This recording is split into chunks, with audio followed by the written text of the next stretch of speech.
Good morning. Welcome to the forecast discussion for Friday, February 10th, 2012.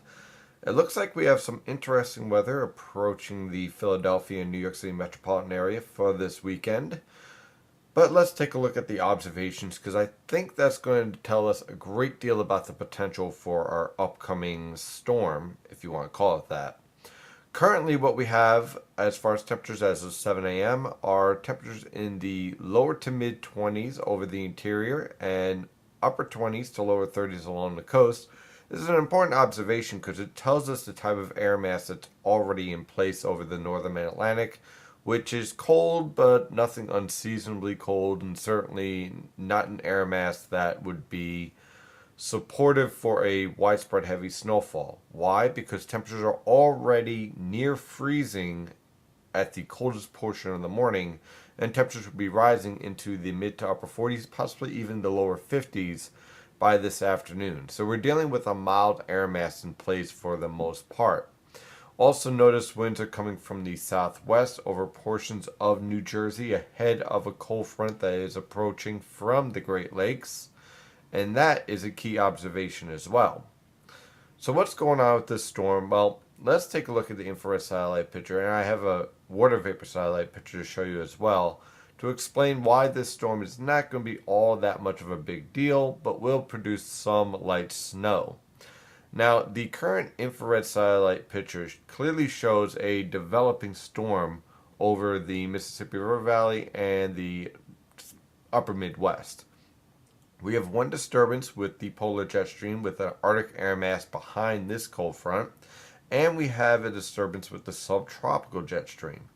Now, notice a few interesting features. One, our high pressure system is not to the northeast of the northern Atlantic, but is shifting to the east off the coast. That's going to lead to a southerly wind in place by this afternoon, and that, of course, is going to lead to our warmer temperatures in the 40s. By the way, any snow that might be left on the ground from our previous little minor snow threat will be gone because of these warm temperatures. But the reason why I'm bringing this up is that the air mass ahead of our first disturbance, our subtropical disturbance, is, well, marginal at best for snowfall. You have to wait for this cold front to move through and the Arctic air associated with it to really support some cold temperatures and thus widespread snowfall. And that is an important factor when we're talking about this snow threat for tomorrow morning. Also notice we have a storm exiting out into the Atlantic. Now I want to show you something really cool with the water vapor satellite picture. This is the water vapor satellite picture of the northern Atlantic. I'm using this to show you a very important distinction in why the positioning and timing of disturbances matters a great deal. This upper level low is lifting towards the Canadian Maritimes. Now, if this upper level low was moving more towards, let's see, let me pull the lat long here. There we are.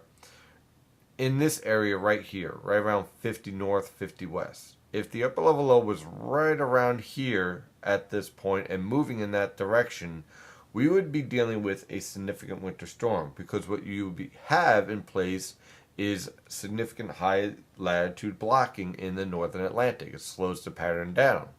But what we have instead is that this upper level low, this storm, is becoming entrained in what's called the polar vortex.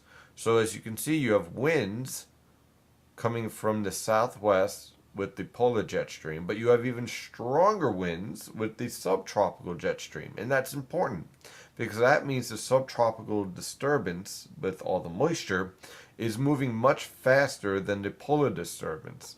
And as a result, this disturbance over the Mississippi River Valley, let me take these winds off for a second, is going to reach the east coast and move into the coastal waters of the northern mid-Atlantic much faster than the polar jet stream, than the polar disturbance. And that means the cold air is going to be delayed. And it also means that the timing of a phasing between these two disturbances is going to be delayed as well. As a result, the best potential for snowfall is going to be more for New England than it would be for the northern mid-Atlantic. The reason why is all because of timing. Again, if this feature was lifting in this direction here, I would say game on. but it's not. It's going to be pulled north-northeast around our polar vortex, which is going to lead to a complete miss of a major snow threat for the New York City and Philadelphia metropolitan area. But we will see some light snow out of this. I do think that we will see some light snow. So I also want to pull off the radar here. You can see the moisture starting to organize here over the Mississippi River Valley. So we clearly do have moisture developing and pooling and focusing over the Mississippi River Valley. And this is going to lift towards the northeast, towards the southeast coast, and towards the southern mid-Atlantic, and eventually towards the northern mid-Atlantic. And you can see the edge of our Arctic cold front here lagging behind just a little bit, just enough to keep the two disturbances separated. So when we take a look at the latest forecast, I'm using the European model guidance. Now, even the HPC strongly suggests to use the European model guidance and not the GFS and the NAM. And the reason why is because the European model guidance has the best handle on these disturbances, the speed of them, the orientation of them, and the potential influences of them. When we move towards this evening, you can see what I'm saying about the polar vortex here. It's really strong. It's setting up over northwestern Quebec, and it's starting to entrain this disturbance that we saw over in the northern Atlantic. So you can't get any high latitude blocking developing over portions of northern Canada because of this polar vortex. So as a result, you don't have any convergence and confluence, no high pressure to the north of this low pressure system, and nothing to prevent this low pressure system that's approaching to just exit right out into the Atlantic. As we move forward in time, by tomorrow evening, you can see what happens here. Now let me just refresh this here. Okay, so you can see what happens here as we move forward. Our area of low pressure by tomorrow evening is rapidly moving out in the Atlantic. Now notice an important fact here. This evening we have two disturbances, right? One here, one here. By tomorrow evening we still have two disturbances. One with the polar jet stream and the Arctic cold front, and one with the subtropical jet stream. This model, and frankly none of the models, lead to a full phase of this storm. At least not until late, when this storm completely bombs out over portions of the Canadian Maritimes and we start to see a full phase developing. By then, obviously, it's too late. So what we see here is two separate disturbances here. One with the subtropical jet stream producing some light precipitation over the New York City and Philadelphia metropolitan area, and another one with the Arctic cold front transporting the cold air. So what we should see is tomorrow morning we'll have marginal temperatures, talking about upper 20s to lower 30s. Most locations will be in the lower to mid 30s along the coast. So that means we'll see a wet snow falling, mixing with rain at times. It's going to make accumulation a little bit difficult, especially on the roadways. And then as we move into the evening hours and afternoon hours, temperatures are going to crash as that Arctic cold front moves through. Winds will pick up from the northwest, anywhere from 10 to 20 miles per hour. And it is going to feel very cold by tomorrow evening with temperatures in the 20s, but temperatures will feel like they're in the single digits and teens because of the strong winds. Once that low pressure system exits, high pressure will be in control for the rest of the weekend, making for a cold but dry period from basically Saturday afternoon on through Sunday. High pressure will be in control through Monday and Tuesday, and then we have a cold front move through on Wednesday with a few scattered rain and snow showers. Follow that up with more high pressure for Thursday and Friday. So really, after this little minor event moves through, the weather pattern becomes a little bit more quiet. We are going to have to keep an eye on this weather pattern, as we will have a little bit of high latitude blocking with the Atlantic. But the one thing that's interesting is that the Pacific now becomes rather unfavorable. So you see this progressive pattern with the Pacific pattern. So these disturbances are going to be transporting more Pacific air into the United States rather than Arctic air. And that means that our snow threat is going to become even harder to materialize with an air mass that is more of a polar origin than an Arctic one. Okay, now let's take a look at our snowfall forecast for this minor event for tomorrow morning. For portions of eastern Pennsylvania, specifically to the west of Scranton, and we're including Wilkes-Barre, Hazleton, Lancaster, York, Looking anywhere from a trace to 2 inches of snow. This will be all snow, but it will be very light because the bulk of the focus of lifting will be along the coast.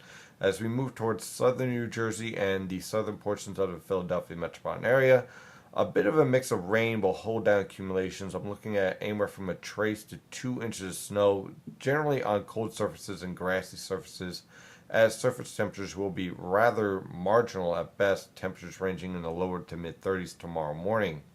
For much of northern and central New Jersey, the New York City metropolitan area, the Hudson River Valley, much of western Connecticut, and eastern Pennsylvania along the Delaware River, looking at anywhere from 1 to 4 inches of snow, 1 inch as you move west, 4 inches as you move to the east.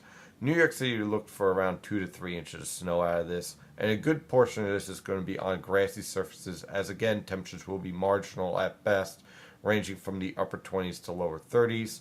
So don't be surprised to see most of the snow on the grassy surfaces and not much on the roadways.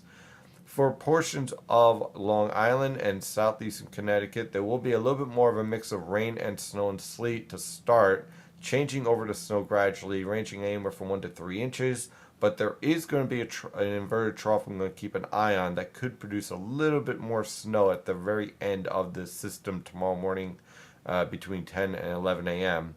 And then as we move towards northwestern Connecticut, I think these locations will have the best potential to range anywhere from 3 to 5 inches of snow, possibly pushing up to 6 inches as the storm really starts to get organized and heavier snow starts to organize for portions of southern New England, portions of northwestern Connecticut, so northeastern Connecticut, should I say, could get involved in some of that heavier snowfall, pushing snowfall amounts to the 3 to 6 range. That is your forecast for today. Everyone watch out for this storm just because it's going to create some slick roads tomorrow morning, so use some caution. I'll have live coverage on this event this evening from 8:30 to 10 p.m. tonight, and again from 6 a.m. to 10 a.m. tomorrow morning, keeping an eye on this storm and providing any details or updates that might be necessary. I'm your meteorologist, Stephen DiMartino. Of course, you can follow the latest weather information at nynjpaweather.com and nynjpaweather on Twitter and Facebook. Everyone have a wonderful weekend. Stay safe out there.